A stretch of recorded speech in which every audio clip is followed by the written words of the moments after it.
Maha Cartoon TV.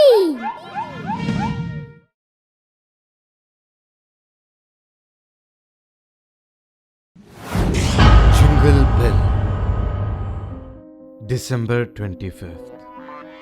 James was thoroughly enjoying the Christmas party with his office mates. Everybody was letting go all the stress and tiredness with every drink. Just then, one of his friend, Jigyas, comes to him. Merry Christmas, James! Merry Christmas! Have a drink with me! I think I've already drank too much. James, the party has just started now. One more drink. No, Jigyas. Sam and Mary are waiting for me. I have to leave for home now. One drink with me. Please, please. Jigyas doesn't stop even after saying no, and he forcibly makes him drink whiskey. Just then, James' mobile rings, and he somehow stops Jigyas. After seeing the phone, James gets to know that his son Sam is calling him. Hello, son. From how long we are waiting for you? And you haven't forgotten my Christmas present, right? Dear Sam, your dad doesn't forget anything. I'm just leaving from here. James, where are you? Since how long Sam is waiting for you? At least for today, come home on time. Mary, you just manage for some time. I'm just leaving from here. James, you have always the same excuse. At least celebrate Christmas with your family. James adjusts his tie and hair. He gives a strange smile and drinks the glass of wine kept there in just one sip, and leaves without saying anything to anyone. Without wasting time, James immediately leaves for home. And just then, he notices a bottle of water lying there. It can be dangerous to drive in this condition. James takes out bottle of water and then he pours it over his head and splashes it on his face and try to counteract the effect of alcohol, and leaves the next minute. Hey Jesus Christ, I'll reach home by 9 o'clock if I get such an empty road. And if today I got late, it will be very difficult to convince Sam about it. James turns on the radio and starts searching for a radio frequency. But he gets shocked to know that radio isn't catching any frequency. It's strange. It has never happened before. Why is the radio not connecting to any channel? James constantly tries to connect to the channel by turning the radio dial. But he doesn't hear anything except disturbance. Just then, he sees the road in front, where the police are taking everyone's alcohol test. Oh no! Don't tell me they are taking an alcohol test. If they stop me today, then I will definitely get caught. Oh no! Now what should I say to them? Hello, Mary? Yes, I'm on the way, but I'm stuck in traffic. James, at least for today be on your words. It's already 8:30 and you haven't reached home yet. Mary, just don't stress little things. I'm coming home soon. James, I'm listening to these excuses from the last 10 years. Saying this, Mary angrily hangs up the phone, and James says in tension, looking at the queue of vehicles. I should be looking for a shortcut.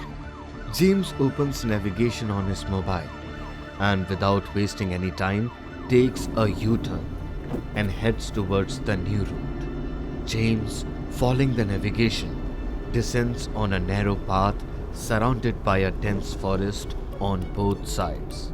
On his way in the deserted road, James is shocked to see that his radio starts playing all of a sudden. Oh my goodness! Now from where the hell this radio got the network? Anyway, at least there will be some entertainment on this deserted road. As James starts raising the volume of the radio, disturbances start coming in the network again. Before James could do anything, he hears the voice of a man from the radio asking for help. Is there someone? Can someone hear me? I'm speaking from Call 109 FM. Please help me. Help me quickly.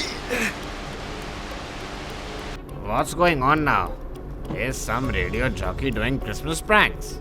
Hearing this, James keeps driving according to the navigation by turning off the volume of the radio. Gradually, James realizes that the light is getting dim.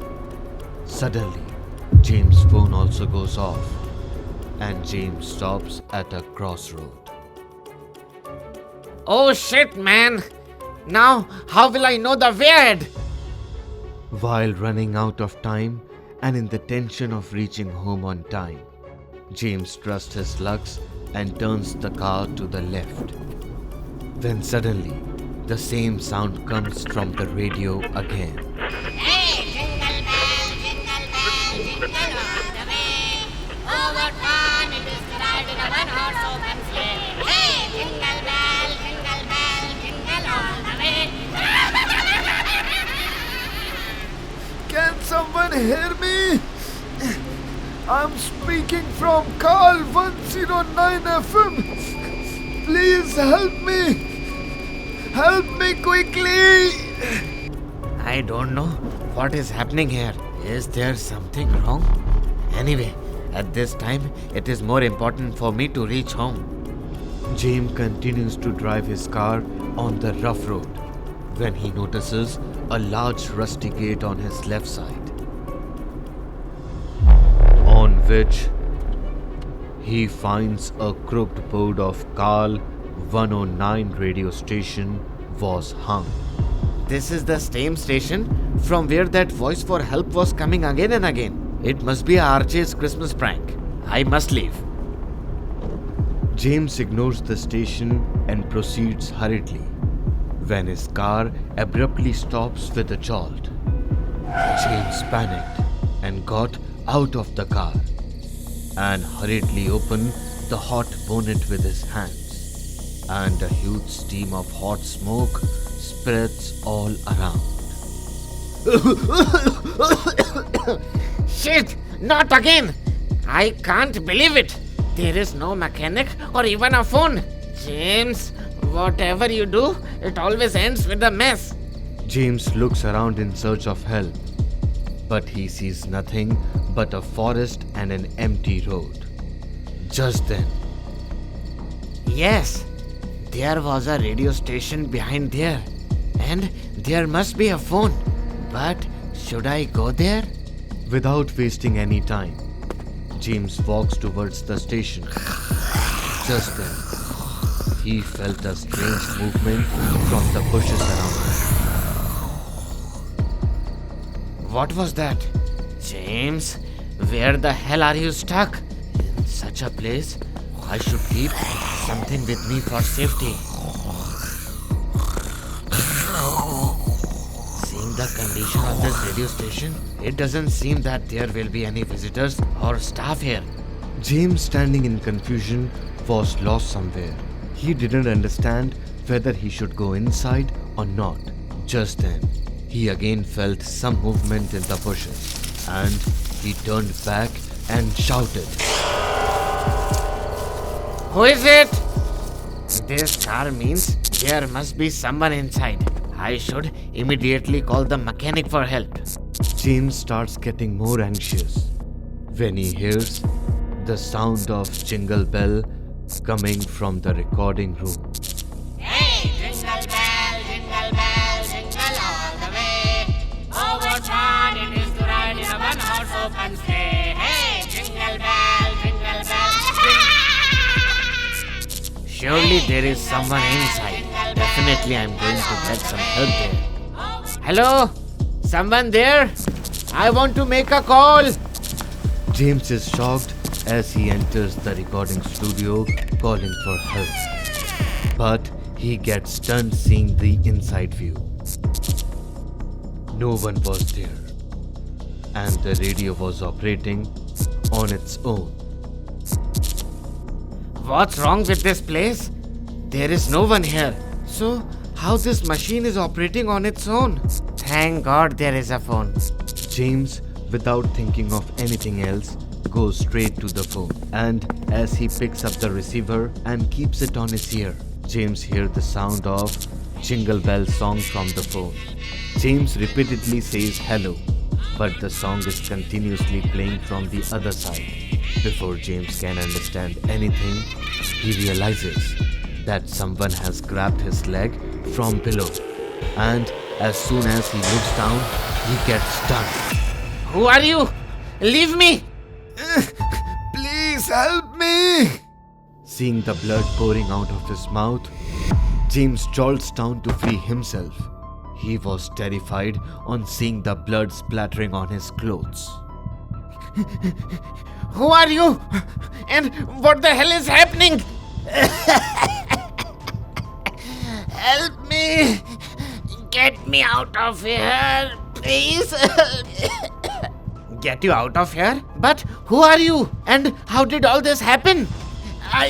I just wanted to celebrate Christmas with my family, but I don't know where it came from. My 8-year-old son, Sam, is waiting for me at home.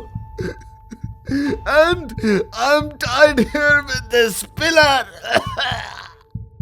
James gets shaken hearing all this. As soon as he hears Sam's name, his mind goes out of control. Your son's name is Sam?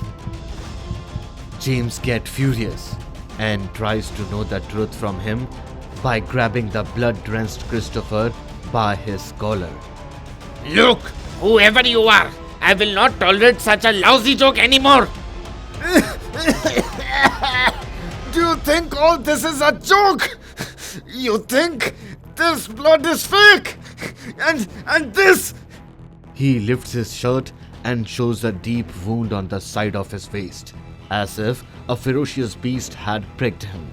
James lost all his senses. He couldn't understand what was real and what was fake. What is happening with me? I really can't figure out what is real and what is fake. You have to leave from here, or else he'll kill you too. Who's going to kill me? What the hell is going on? Confused James loses his cool and madly tries repeated attempts to make a call from that landline phone lying there. Christopher laughs and says in pain,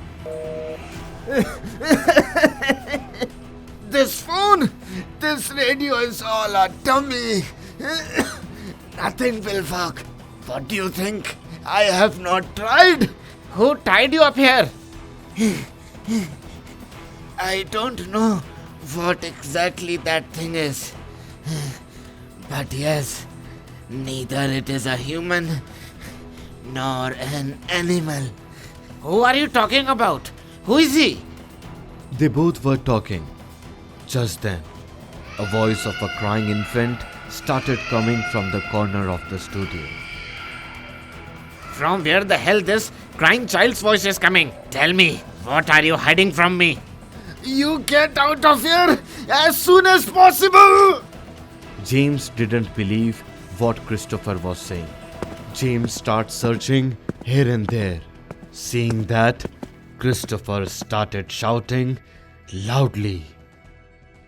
Don't open this room! Are you listening to me? Just don't open this door! James can't tolerate that baby's crying voices anymore and starts removing the things in front of the door with all his power. Seeing this, the injured Christopher gets mad. Don't you understand? I said, don't open that door! Christopher takes his hand out of the noose with all his power and attacks James. Oh God! What have I done? James starts groping the whole room, but he doesn't find the child anywhere. Only then, the iron almirah lying in the corner starts shaking. Hey, what is this? He realizes that the cracks on the box suddenly start filling with bright green color, and James loses his senses and starts getting attracted towards it. How amazing it is! Seeing such a gift Sam will be very happy and will no longer be upset. Without thinking anything, James takes that box outside and starts searching Christopher's pocket. James pulls the key out of the blood-soaked pocket and exits the radio station with the box. It seems like James' mind is controlled by someone else. He breaks all the signals and reaches his home, where Sam and Mary are waiting for him. James enters the house lamely and calls Sam, holding the box in his hands, which was covered in blood. Sam! Sam! As soon as James enters the house, he gets stunned on seeing the clock hanging on the wall, which was showing 9 p.m. How is that possible? How can it be just 9 p.m.? Before James can figure it out, Sam and Mary come running, seeing James covered in blood. James? What happened? Are you alright? Huh? Dad, why is there so much blood in your clothes? James starts laughing like a maniac in confusion. He doesn't understand anything, and that's when Sam's eyes fall on that mysterious box which was in James' hands. What's this, Dad? Merry Christmas, Sam! As soon as he said this, the lights of the house started fluctuating and the TV automatically turned on and the jingle bell started playing on the screen in the same radio voice. Everyone gets nervous seeing this, and suddenly the box opens automatically. Merry Christmas! And a 2 feet long scary monster come out of it and attacks the whole family and eats the whole family.